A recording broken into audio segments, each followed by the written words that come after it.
Yesterday, I had an opportunity to do an interview with somebody. I haven't done an interview in quite some time. Um, I interviewed a young man that I met here, probably about 3 years ago. I met him through some mutual friends. His name is Pedro Diaz. He is a young man that lives here in Manta, who actually moved here from Venezuela, which is where he was born. He got educated in Venezuela, went to college, learned to speak English, and he came here for a better life. And he's an entrepreneur. He's a Spanish teacher. He's a tour guide. He's a good businessman. He's a good all-around person to get to know when you come to a country like Ecuador, and specifically Manta, Ecuador. I did an interview with him yesterday. We sat down, had a short chat, and I'm going to put all of his information down in the description. I encourage you, if you want to learn Spanish, folks, if you want to learn Spanish, this Pedro is an excellent teacher, and I highly recommend him. Okay, so here's our interview. Enjoy it, and I'll see you on the next one. Ciao, ciao. So we finally get to sit down and talk. This has been something that we've been planning, or I've been planning for quite some time. And I know a lot of people here in Manta that teach Spanish, and I know a lot of people here that do translations, but they're not all Pedro Diaz. Okay, so I'd like to ask you some questions if you don't mind, and we're going to just let things flow as they are, and we'll introduce you to the expat community here in Manta. So the first question I want to ask you is, can you tell us a story about how you, well, I want to cheat a little bit because I already know that you came here from Venezuela. Yes. Okay. How did you come about moving here from Venezuela, and what prompted you to do that? Yeah, well, first of all, thank you so much for the invitation. And answer to your question, what made me take the decision of coming here was I was working for myself, right, to support myself. I don't have kids and everything. So the economical situation in Venezuela was getting worse and worse every day. So the money I was making was not enough even to support myself. So I said, I don't see a good future for me here, and I started uh, studying where should I go. Yeah. So I started communicating with friends from Venezuela who were out of the country back then already. And one of my neighbors invited me to come here. So I was kind of nervous because I didn't even know that Manta exists in the world. So she told me to come here, and I said, "Okay, I'm gonna, I'm gonna go there. Let's see." I came here, and here I am after 7 years. So how did you learn English? I went to college in Venezuela, and I studied English. Yes, so I studied there in my state. So that's how I learned. Did your parents speak English? They do not. Nobody else in my family speaks English. So how old were you when you started learning English? 17. 17. Yes. Wow, you done a remarkable job. When you first started learning English yourself, what do you think was the most difficult part for you? Well, it wasn't something difficult. It was a fear I had. The fear of not understanding, because I knew that teachers were going to speak in English only. So the fear of not understanding and not knowing how and what to respond in case the teacher asked me a question, that was my fear because I was facing something pretty new. And but then I lacked of almost everything, especially vocabulary. So if you don't have enough vocabulary, what words you use to structure your sentence, So that was no fear. Yeah. So, in your opinion, why should expats coming to Ecuador learn Spanish? Well, Other than the obvious reasons because of the culture and so forth, but yeah, well, Ecuador is such a beautiful country with warm people, okay, especially people from the coast, right? They're really warm and they are willing to help. So coming here will should imply learn the language. It will help you integrate yourself or get integrated into the community, the society you've chosen to live. You know, so there's always advantages in learning Spanish spoken in the country we're chosen to go to. Yeah. what do you tell people when they say, I just can't learn, I just don't have enough memory to learn Spanish? What do you tell them? Well, we always have enough memory. We just have to put effort and interest into it. Yeah. You know, so when learning a second language, which is always possible, you should practice also.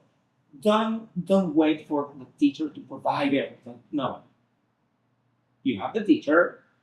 He is a guide, you know, but put effort into it also, and you will get it. Do you remember your very first student? I do.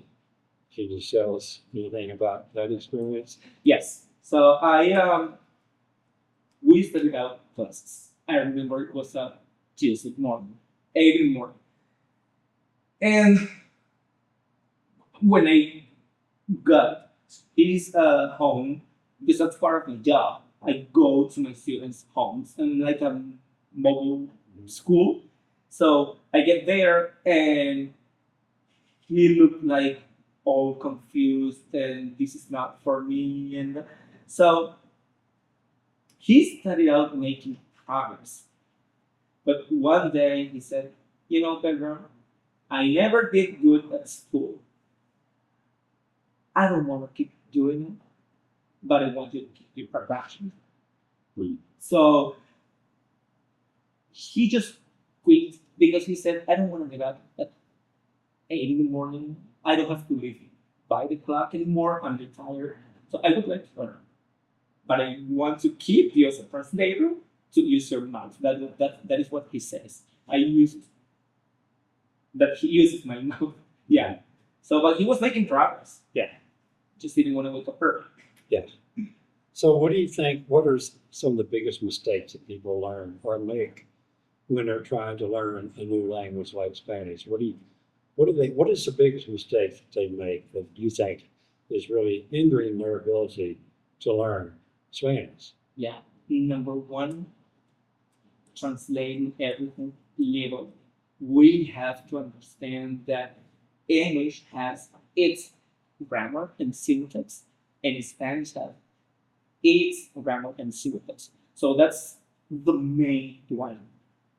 But there are some others like confusing the verb to be. To be in English is only one verb. In English, it states in two verbs. So confusing ser and are, overusing muy, which is very, and mucho, which is much. Well, Yeah, and overusing subject pronouns. In English, we always have the subject, you know. In Spanish, not. We just drop them because we already know who we're talking about. Yeah, and not using verb conjugation. That's another one, especially in past tense. Yeah, so those are one of the main mistakes. do you think it's easier for younger people to learn Spanish than older people? And I'll even go so far as to ask you, at what age point does it make it where it's not even worth trying? Or is there a point where it's not even worth trying? You know, when you have a goal, you can always achieve. And like I said before, when you put effort and interest into something you want to achieve, you can do it. So is it easier for younger people to learn, in this case, a language? Yes, it is. Because when we are young, we are like a sponge. We absorb everything, like kids. They absorb everything. In our later years, it becomes a little bit more kind of tricky, challenging, but it is possible to do. It is possible and it is always worth the time to do it. Okay, so for the average person that's coming here, retiring here from North America or whatever, and that they don't speak Spanish and they want to learn the language enough to be proficient, how much time is enough time for them to get? I'm sure this can be different on a case by case basis, but as a general rule, how long could one expect to take to learn enough Spanish to get by in a country like Ecuador? It's well, that's a question that everybody asks me when they want to learn any language. How long it will take them to learn the language? And my answer is it depends on you. It depends on me as a teacher, but it depends on student. Why? Once again, if you will just pretend to learn with all the information the teacher will provide you, it will take you longer. But if you practice on your own, if you put effort into it, if you are interested in it, you will get it faster. So do not just keep in mind what the teacher should you practice on your own.